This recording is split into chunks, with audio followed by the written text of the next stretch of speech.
Major support for these broadcasts is provided by the CUNY TV Foundation, New York Community Bank, Kilroy Architectural Windows, New York's window company, Capital One Bank, Perfect Building Maintenance, Chase Commercial Term Lending, Geneva Burns, Tomasi and Webster, M&T Bank, the Wickoff Group, Chelsea Lighting, Greenberg Traurig, LLP. Additional support is provided by Ackman Ziff Real Estate, AKA Hotels, Corman Communities, Bank of America, Merrill Lynch, Bank Leumi, USA, Briarwood Organization, CBRE, Colliers International, NYC, Cushman & Wakefield, DDG, Douglaston Development, Levine Builders, Dime Savings Bank of Williamsburg, Eastern Union Funding, Flushing Bank, Friedman LLP, Herrick Feinstein LLP, Hersha Hospitality Trust, Investors Bank, New Banks, James D. Kuhn Real Estate Center at Syracuse University, James Orphanides, Centurion Holdings, John Katzimatidis, Red Apple Group, Margolin Weiner and Evans, Madison Realty Capital, Meridian Capital Group, Newmark Grubb Knight Frank, Popular Community Bank, SJP Properties, Sterling & Sterling, Stonehenge Partners, Urban American, and these friends.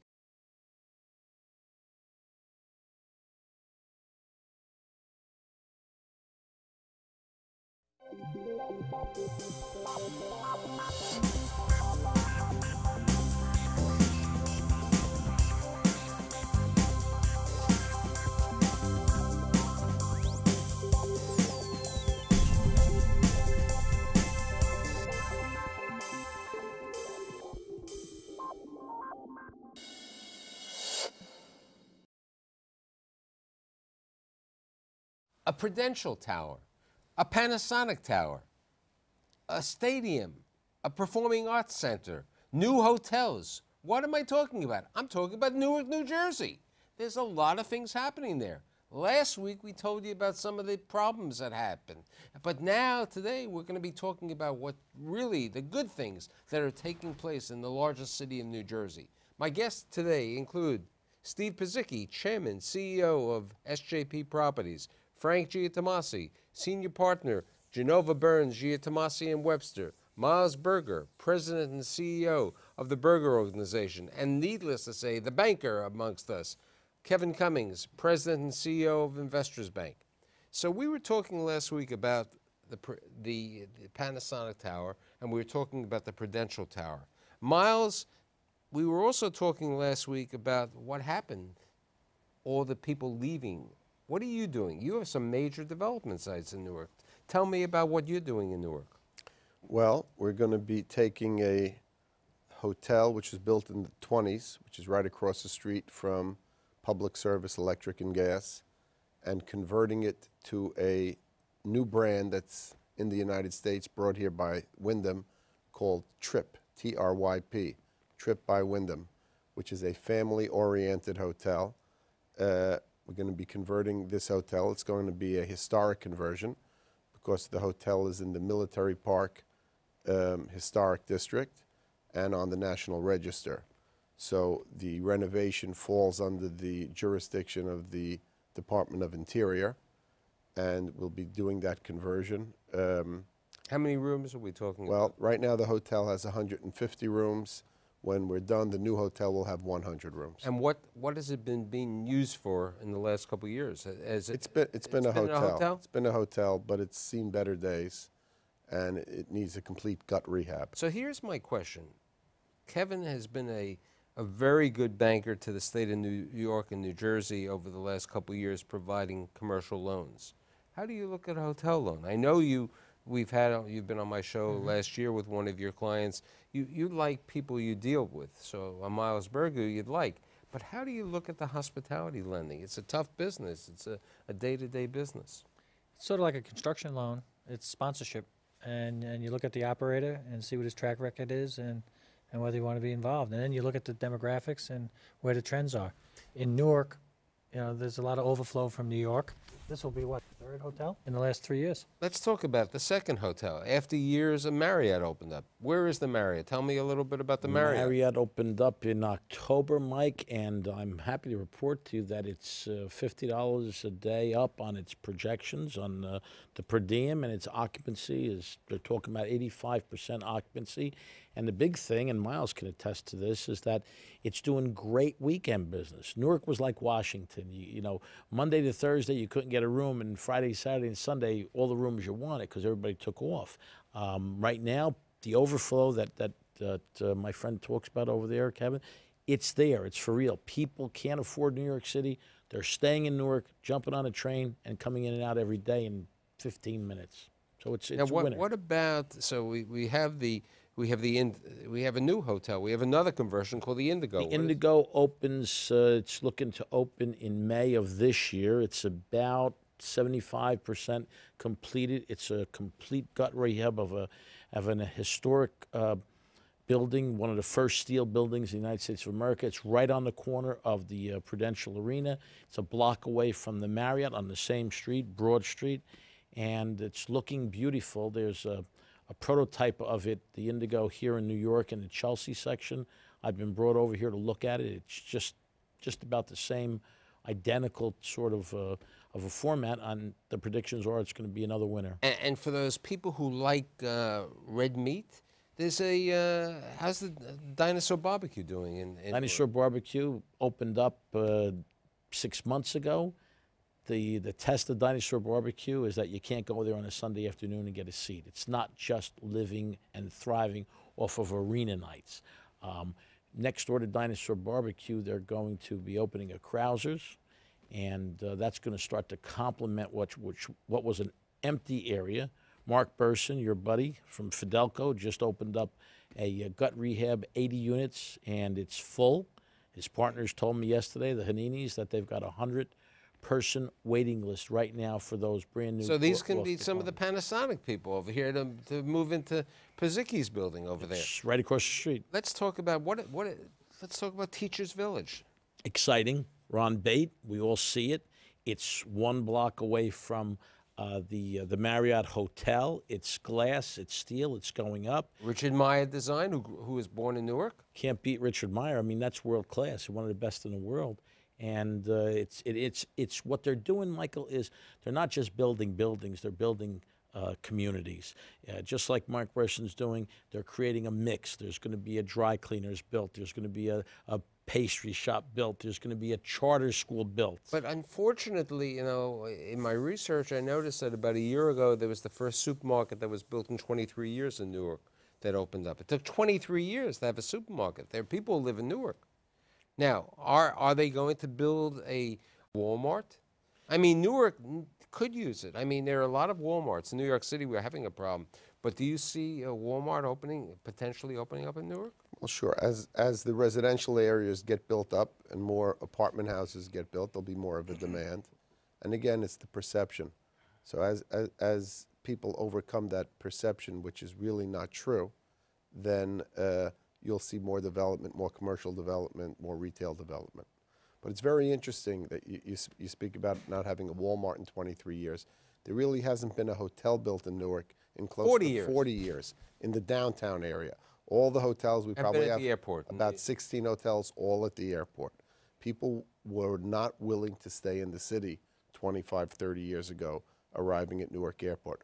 We have a new phenomenon now called New York City overflow, with tourists coming basically to visit Manhattan, World Trade Center, Statue of Liberty, all the sites in New York City, can't afford to stay in Manhattan for $450 a night and up. You know, Kevin does a lot of financing of multifamily apartment buildings, and he's done a great job in New York City, you know, in the different boroughs. And people would leave Manhattan to go to Brooklyn because it was a 50% cost savings. Now there's no cost savings. People are coming back to Manhattan. What's the difference, as a banker, both of you may know, what's the difference in rent for somebody renting an apartment in Newark as compared to New York City?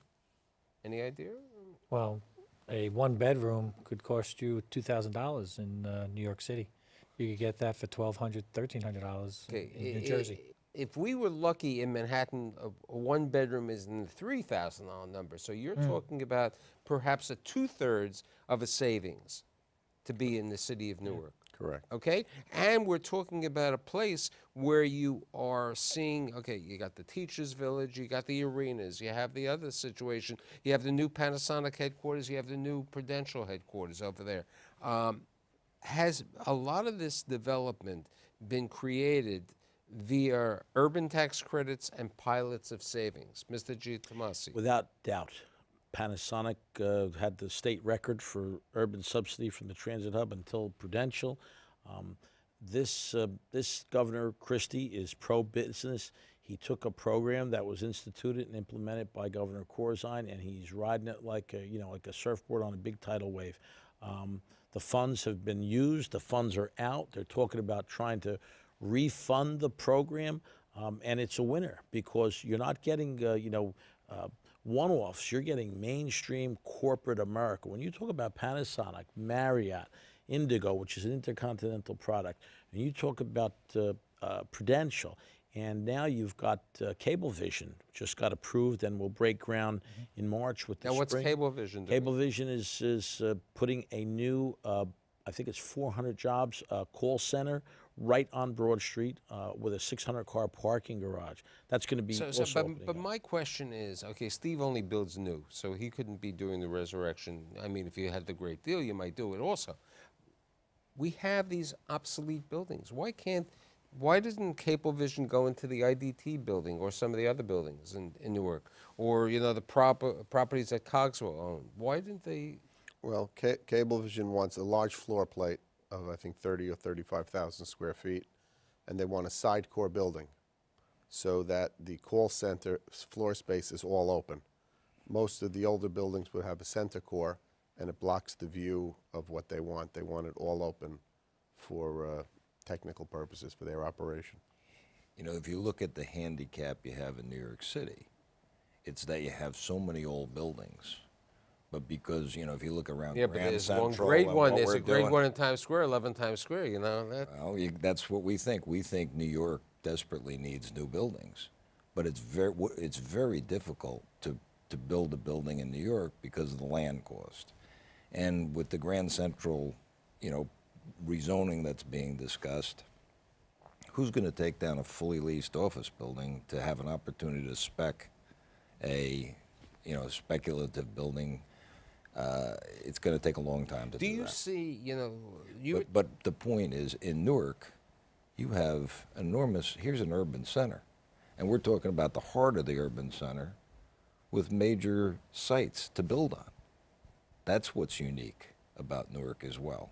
And the older buildings will get rehabbed, but the corporate world is looking at different buildings today. The technology is moving so fast. The slab heights have to be higher because we're putting more people into space. The windows, the older buildings had the small windows. Today, floor-to-ceiling glass is pretty nice experience. It's almost like working outside. So my question is, what should you do in Newark with regard to these older buildings where the banks used to be and all these? What should they be converted to? Should they be converted or should they be Could knocked be a down? great potential for multifamily. If Now, the some of floor these plates buildings. are small enough, Yeah. they are a great potential. Well, 1180 Raymond Boulevard, which was a Cogswell building, renovated. It's New York quality.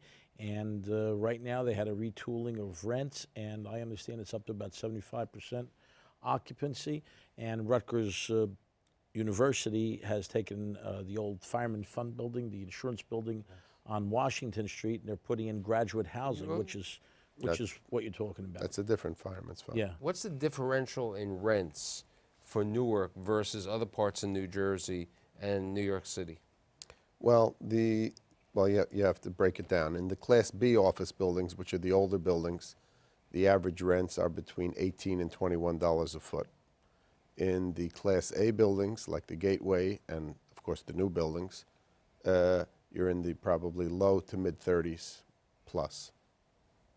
How that compares to New York City? In New York City, you can pay $130 a foot. Right. No, so in addition to what we were talking about before, you're talking about a substantial savings in rent. Yes. And your occupancy, Newark doesn't have an occupancy cost, do they?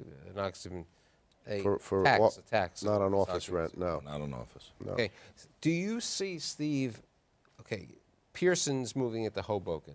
Do you see companies, people, if it gets the vibe, you're like your daughter and your son-in-law, they Tribeca nobody went to before, nobody went to the meatpacking district.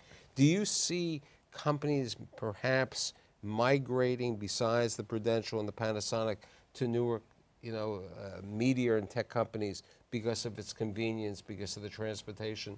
I think absolutely time is an issue.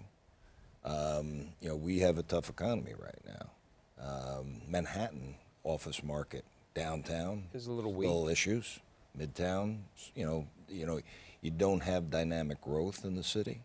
You do have a little tech sector, mostly social networking, tech sector growing on the west side. But we need to, as the banks come back, and it's going to take longer for some than others. And These guys are coming back. They've always been there. well, we're talking about the New York banks, Right. so then we'll see a flow that will come to Newark. So that's Now an how- interesting subject that Frank brought up, and that I know you're heavily involved with.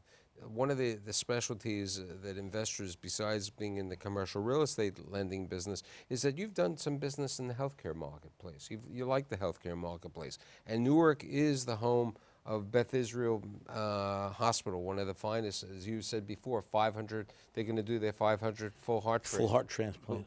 How do you see the medical opportunities as a banker in Newark and in New Jersey in general to finance? Well, the future of St. Michael's, I'm not sure what's going to happen at St. Michael's, but that abuts Rutgers and Newark College of Engineering.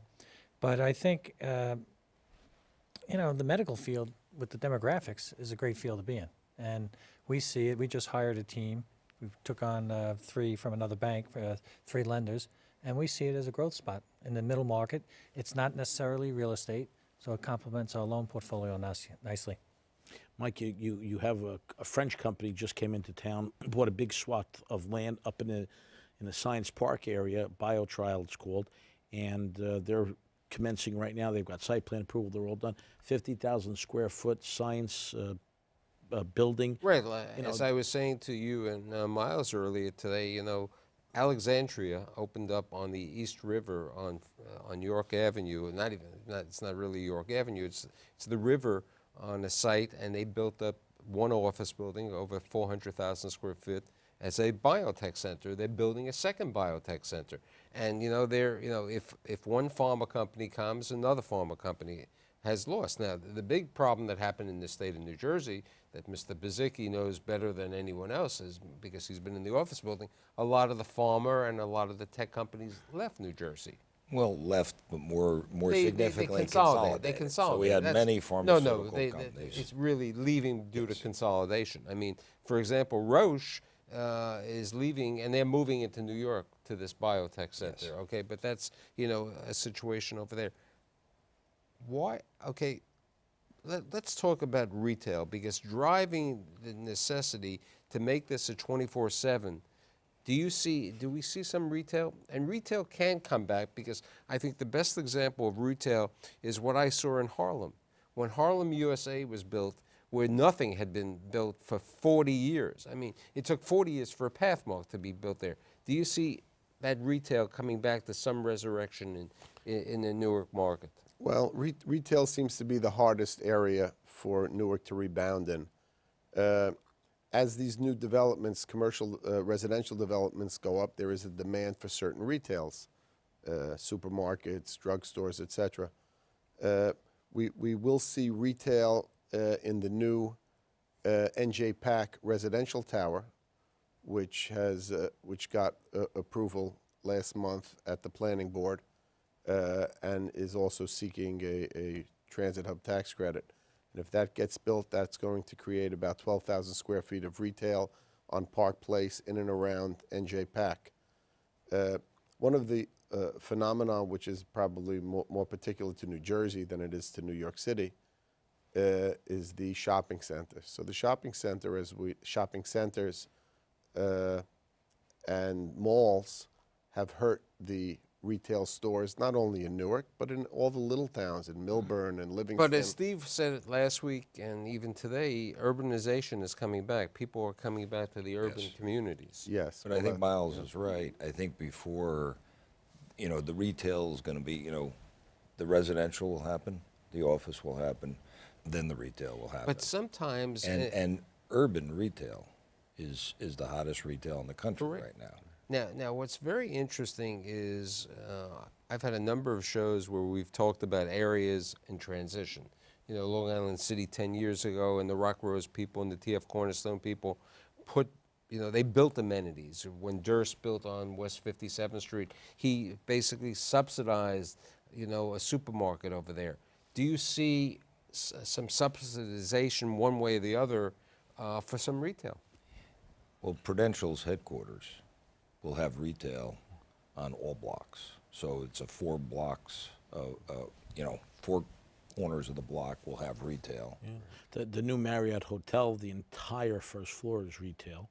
And who are the tenants? They just signed and they just announced they've got Joe's Crab Shack, which is a national chain that took literally 50% of the Which is very interesting because it was just announced that Joe's Crab Shack is opening up in Harlem. Is that right? On 125th Street. So, similarity in demographics. And in Harlem, Dallas Barbecue, not Dallas, Dinosaur Barbecue is opened up and was one of their most successful And locations. this is very interesting, I think, but Newark never had a successful Starbucks, which is kind of hard to believe that an urban center can't have one successful Starbucks.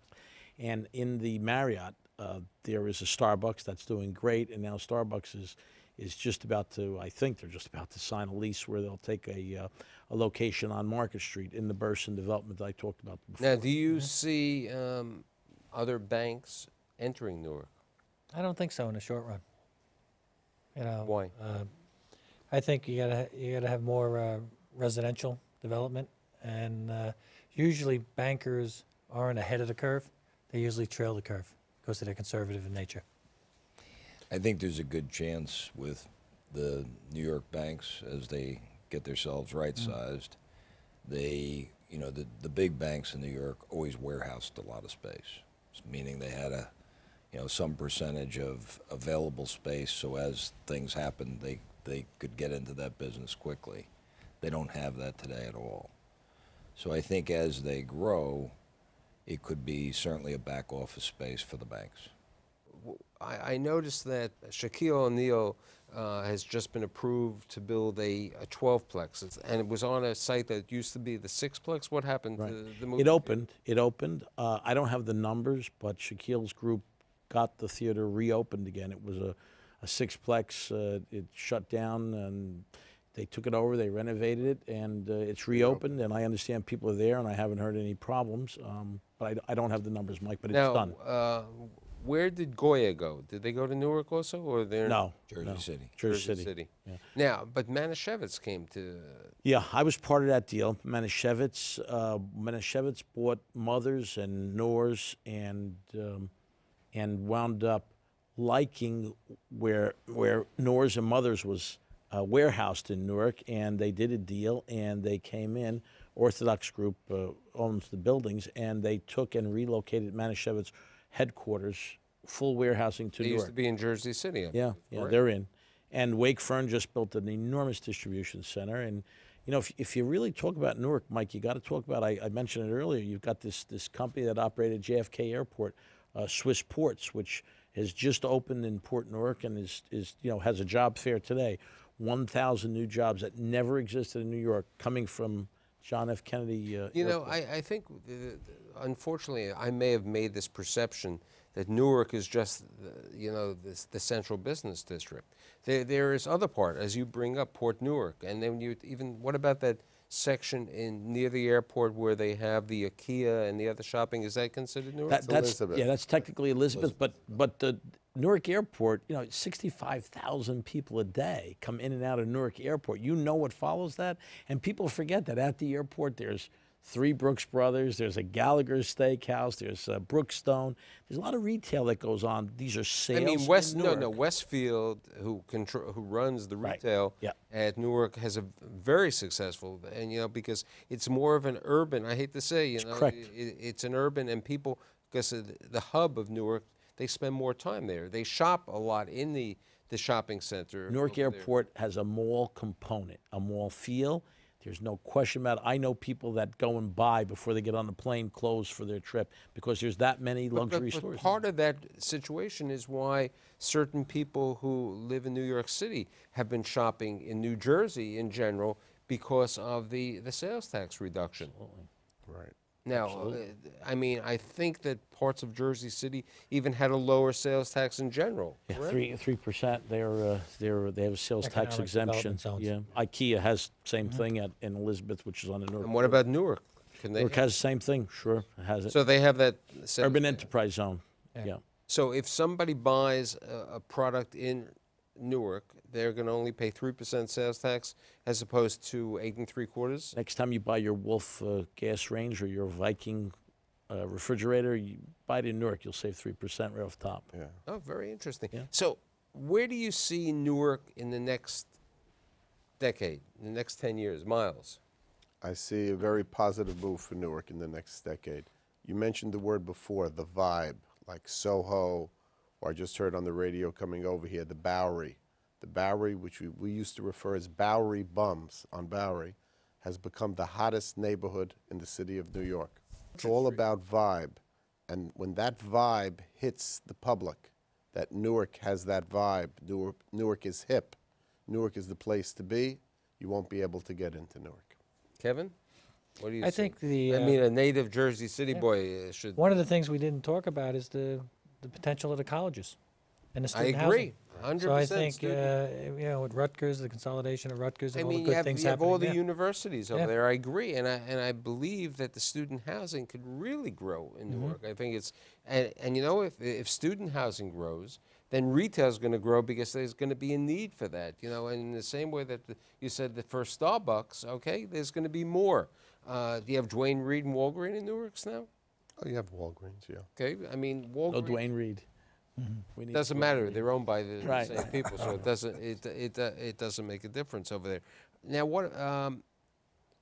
How Harrison is nearby. Has the Red Bull Arena helped Newark? Do you believe?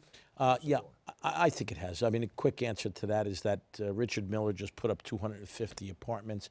He's got a Five Guys burger. He's got one of the gym chains there, and it's right there. It's across the river. I mean, some people refer to it as the 6th Ward of Newark. Well, and when the kids go to the soccer games, they come to Newark for to drink and have dinner and Exactly do all right. those things. So that's really, I think, helped the retail in Newark. But really, if you think about it, Manhattan is the heartthrob. Everybody wants to be in Manhattan. And if you And can't the rents afford, in Manhattan have gone to unrealistic. Now, how the kids are they're going to have to put 4 bunk beds in a studio to make this thing. No the numbers question. work. So what's happened? So what's happened is the waterfront of New Jersey has absolutely blossomed.